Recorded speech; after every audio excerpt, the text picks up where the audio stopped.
అధ్యక్ష, గౌరవ ముఖ్యమంత్రి గారు సుమారు 2.5 గంటలు నుంచున్నారు అధ్యక్ష. అందుకు వారికి కొంత వెసులుబాటు కల్పించడం గురించి నేను లేవటం జరిగింది అధ్యక్ష.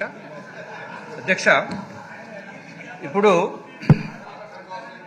స్పెషల్ స్టేటస్ దాని గురించి మేమిచ్చిన మేనిఫెస్టోలో కూడా పెట్టడం జరిగింది. స్టేటస్ ఇచ్చి ఉంటే ఈ రాష్ట్రానికి ఏ విధంగా మేలు జరిగేది, ఆ విధంగా మేలు చేయటానికి ఆర్థిక పరంగా కేంద్ర ప్రభుత్వం రెడీగానే ఉంది అధ్యక్ష. దీంట్లో మార్పు అయితే ఏమి లేదు అధ్యక్ష. కాబట్టి ఈ స్పెషల్ స్టేటస్, స్పెషల్ ప్యాకేజ్ ఈ విషయంలో మనము ఏదైతే రాష్ట్రానికి మేలు జరుగుతుందో దాని ప్రకారమే ఒక స్పెషల్ ప్యాకేజ్ నిర్ణయించడం జరిగింది అధ్యక్ష. సో దానివల్లనే ఇంకా ఇదేదో అన్యాయం జరిగిపోయిందని అనుకోవాల్సిన అవసరం లేదు అధ్యక్ష. అధ్యక్ష,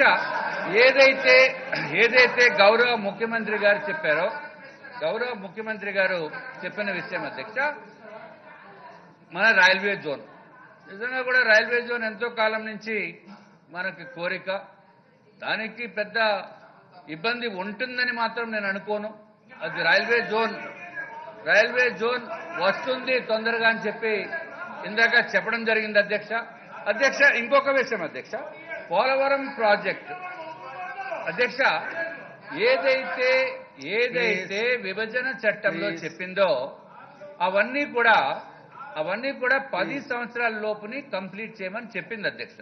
అయినప్పటికీ కూడా 10 సంవత్సరాలు సమయం ఉన్నప్పటికీ కూడా అధ్యక్ష మనకి 3.5 సంవత్సరాలు 3 సంవత్సరాల 9 నెలల్లో కూడా majority of the items, that is around 85% of the items were already given అధ్యక్ష.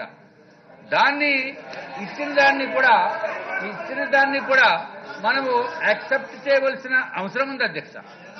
అధ్యక్ష, మన రాష్ట్రము డబుల్ డిజిట్ గ్రోత్ ఉంది. కేంద్ర ప్రభుత్వము సహాయ సహకారాలు లేకుండా కూడా డబుల్ డిజిట్ గ్రోత్ అయిపోయిందా? ఏది చేయలేదు అని అంటే అది కాదు అధ్యక్ష. కానీ ఒక విషయం అధ్యక్ష, ఏదైతే ఇతర స్టేట్స్ కి గనక ఇప్పుడు స్పెషల్ స్టేటస్ కంటిన్యూ చేస్తే తప్పనిసరిగా మన ఇన్ఫర్మేషన్ తోటి మా కేంద్ర ప్రభుత్వాన్ని అడుగుదాం అధ్యక్ష.